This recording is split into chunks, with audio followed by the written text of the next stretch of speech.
Good everyone, and welcome to this video. Today we have the start of the German tanks for the Should You Talisman series. Now obviously I will be going through other vehicles as we go through the series as usual, like incorporating ones that are a bit higher rank. But of course, as the series is traditionally began from the beginning, which is the lower ranks, I will still be doing that, but obviously I'll be trying to incorporate other ones where I can.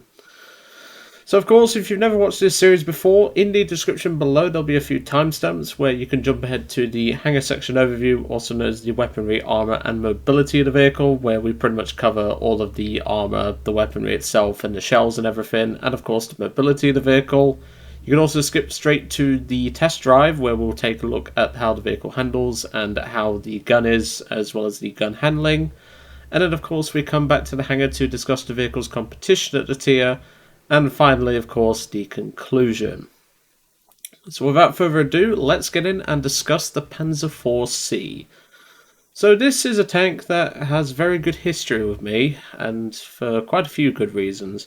This was one of the first tanks that I actually learned to really play German tanks with, and it was the first tank I properly unlocked. Same with the Panzer III E. So I'm going to try and keep the personal bias to a minimum when it comes to this, because I actually do think this is a very good tank for new players. There's quite a good few reasons for that, but of course we'll discuss that as time goes on.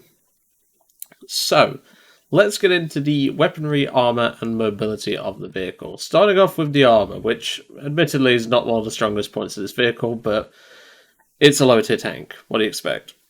So, starting off with the armour, we have around 30mm on most areas of the tank on the front, with a few overlapping bits around the gun mantlet area, which not really much of a mantlet, but it's the closest thing that is to a mantlet, so, you know. Of course, we do have some 12mm upper plate here, which can let some less capable shells through if they can't directly pen this, which is very unlikely, but you never know these days. Coming around to the side of the vehicle, we have 15mm of armour covering the side, so 50 cals are a main threat to this vehicle from the side. And of course, around the back, we do have 15mm up here and 15mm around the engine area. But of course, we do have the exhaust and other bits and bobs giving additional protection on the inside. Then of course, we come to the commander's hatch, which used to be a little bit of a weak spot, but now is not, because it's actually quite tough. As you can see, 50mm, and it does have an extra bit of 30 around the sides of it. Not bad at all, but there is, of course, the elephant in the room, that is the roof armour. 10mm of steel protecting the top here, and 12 on the hull. This is not great, and it used to be actually worse up here on the commander's hatch. So yeah, death by plane can very easily happen. And I know Meta Replication will hop in the comments and go, F3F, F3F, and I'll be like, yeah, this thing just dies to an F3F, so yeah. Trust me, I've used the F3F enough in Ground RB to know that it picks this tank apart like a hot knife through butter. But then, of course, we come to the mobility, which is not too bad. It's 19.2 tons with a 300 horsepower engine. It is a bit cumbersome stock, but it can get up to speed relatively well, and it does have a top speed in the forward gears of 26.2 miles per hour. The reverse speed is also not too bad at 4.9, which is respectable for this sort of low tier.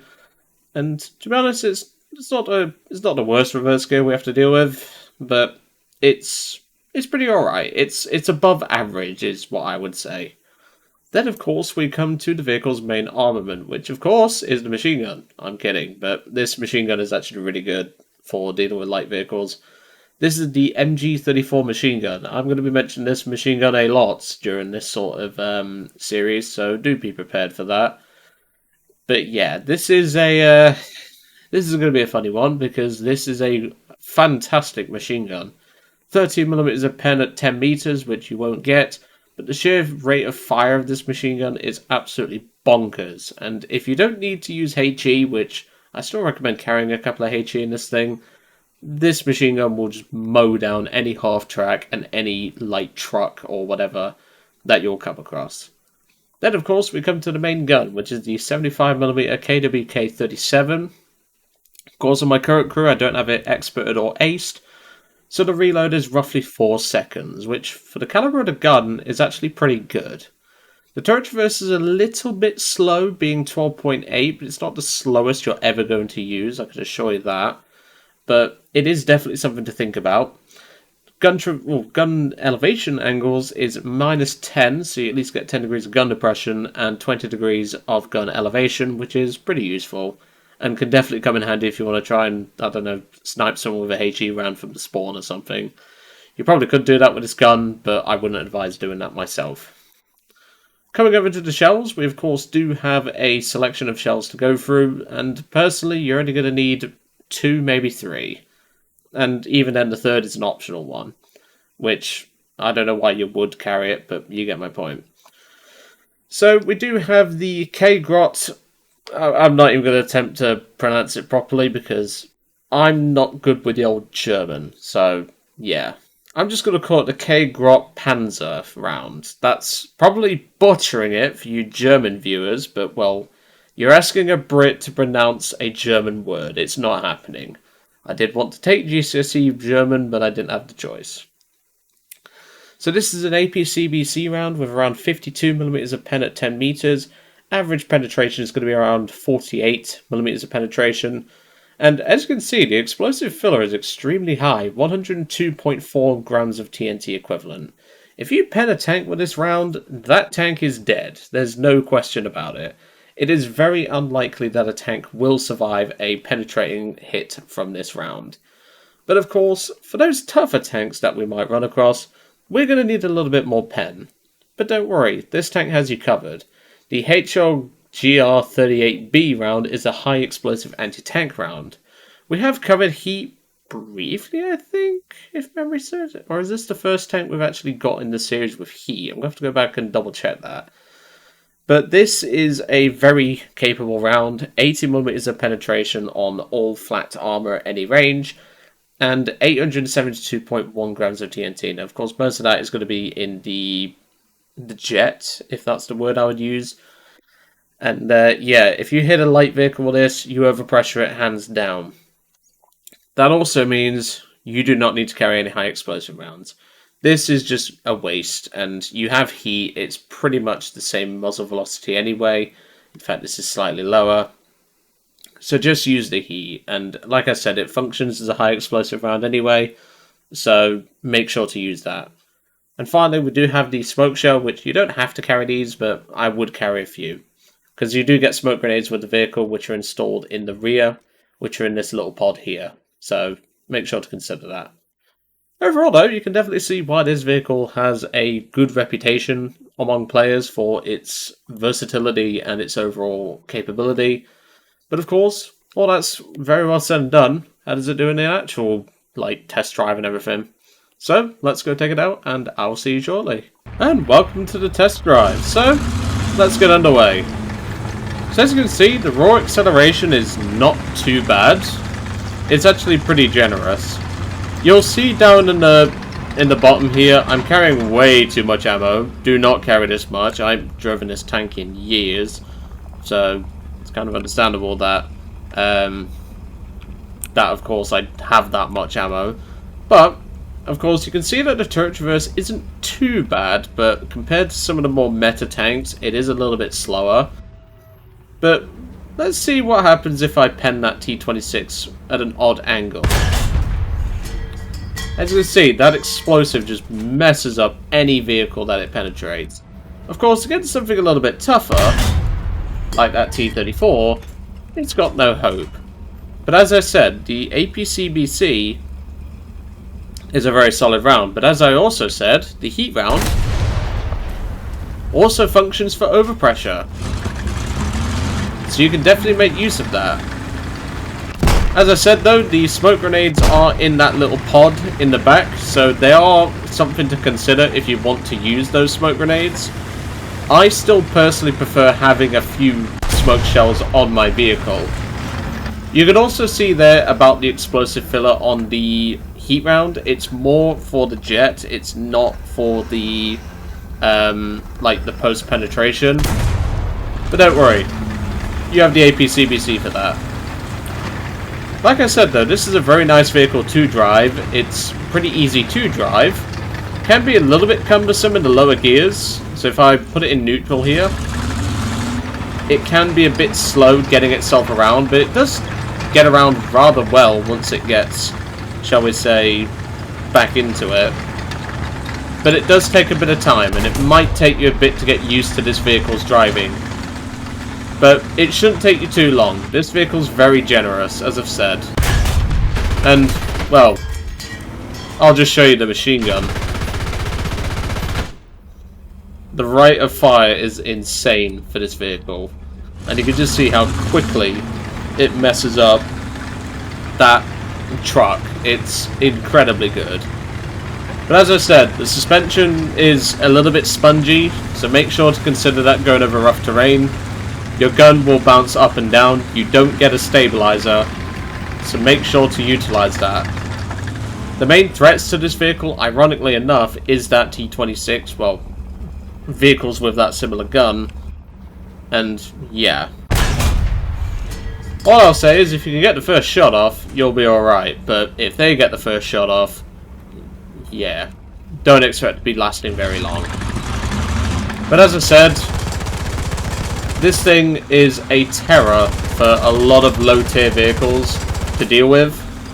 And like I said, the machine gun itself is one of the most redeeming factors for low-tier because of how good it deals with the lighter stuff like half-tracks. But as I say, that heat round can still do a lot of damage if aimed well, so make sure to use that. So, let's go back to the hangar and discuss this vehicle's competition. See you shortly. And welcome back to the hangar. So, as I said, we're going to be going through the vehicles that I would personally choose over the Panzer IV if there was the option. Now, of course, talismaning a rank 1 vehicle, I think we can all agree is not the best idea, but of course that's not, of course, why these episodes are produced for you. As I said from the start of this series, this is intended to go through all the vehicles that we have talismans on from the years that I've played War Thunder, and we can obviously go from there and have a look at everything. Now, of course, there are better options in my personal opinion over this, so we're going to discuss that. So my first pick would be either the Panzer IV E or the Panzer IV F1. Now, funnily enough, you haven't even got a video on the Panzer IV F1 yet, and, well, don't worry, that'll be coming soon. But this tank is great.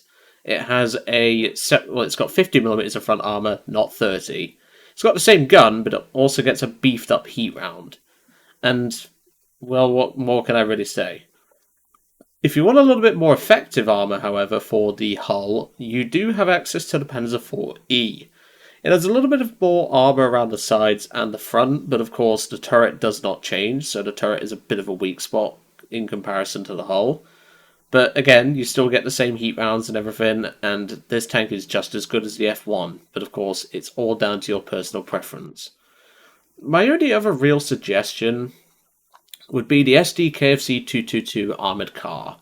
This can be a little bit unforgiving for new players to drive, so that is something to consider. It's a very fast vehicle and can definitely get you into some bad spots if you're overextending. But you still get the same MG34 machine gun, you get a 20mm KWK-38, great gun elevation of 85 degrees, so you can even function as an anti-aircraft vehicle if you want to. I know it says SPAA in the vehicle's player card there, or in the vehicle's tab there. Don't listen to that, it's more like a light tank that can't scout, and it does that job very well.